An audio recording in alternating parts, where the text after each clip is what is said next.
No terve taas. Tämän päivän epistolaan kuuluu tämmöisiä kuorma-auton penkkien kunnostusta ja verhoilutyötä. Tässä on 4 kappaletta Volvon kuorma-autosta istuimia ja osa on kärsinyt tosi pahasti. Näissä on jo istuttu. Kyllä autot on tietäkin niely ihan kiitettävästi. Tuo on jo aika paha. Eikä toikaan nyt kauhean siisti oo, mutta kyllä siitä saadaan vielä peli. Ja sitten tässä on tämmönen istuin, joka sitten verhoillaan kokonaan. Joo.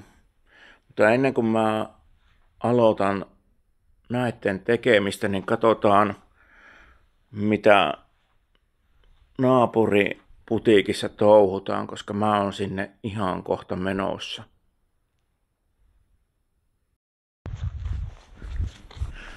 Elikkäs mulla on tässä tämmönen pikku veijeri, mitä pitää käyttää vähän eläinlääkärissä. Niin. Tuo eläinlääkäri on niinku mun verstaan vastapuolella. Joo.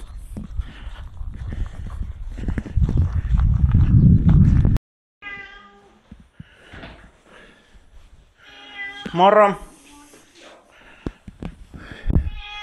Mitä kuuluu?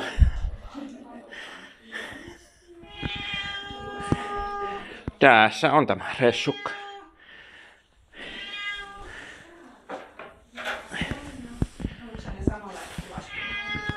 Joo, pistetään vaan samalle.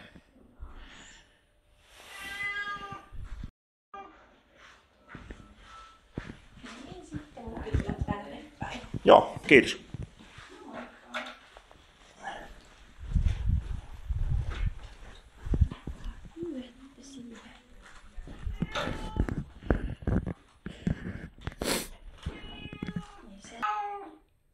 Mun mielestä on kerran otettu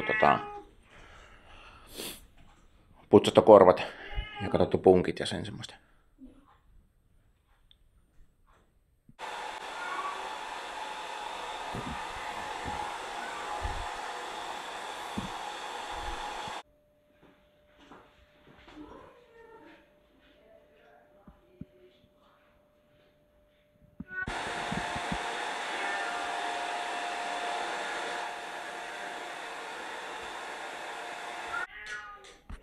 Elikkä mitä sä teet nyt? Eikö nyt kun tämä näyte on värjätty, niin niitä katsotaan sitten mikroskoopilla, että mitä siellä näkyy. No, okei. Okay.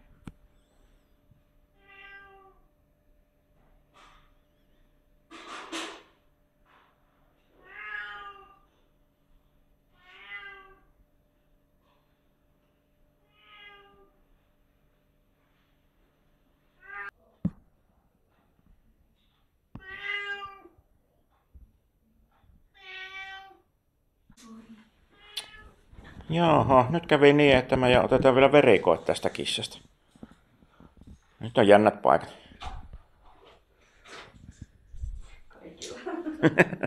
Joo.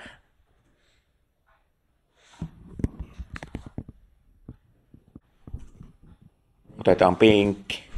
Joo, se on Nellille hyvä.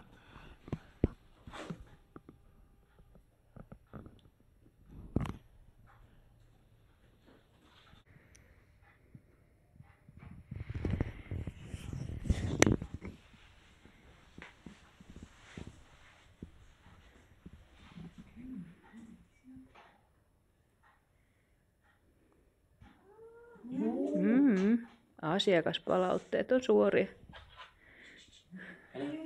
Älä. Joo, mä tiedän. Tehdään pieni sightseeing. Joo.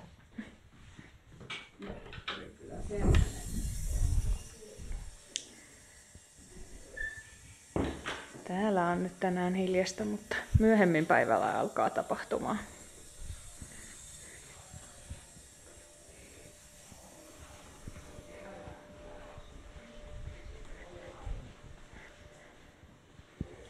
Täällä löytyy röntgenit.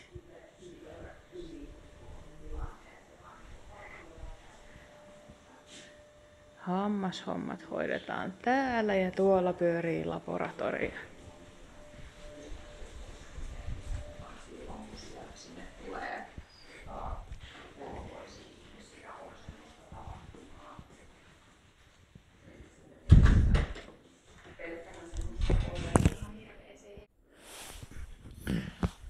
No niin, nyt on kissa onnellisesti kotona. Olipahan urakka.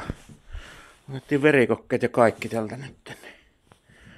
Korvat on putsattu ja niin päin pois. Mutta nyt on seuraavan kissan vuoro. Että ei tää tähän loppunut tämä lysti.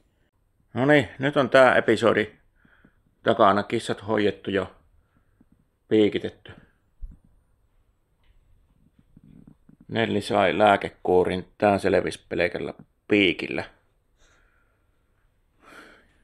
Ja puulis. Mä lähden hommiin.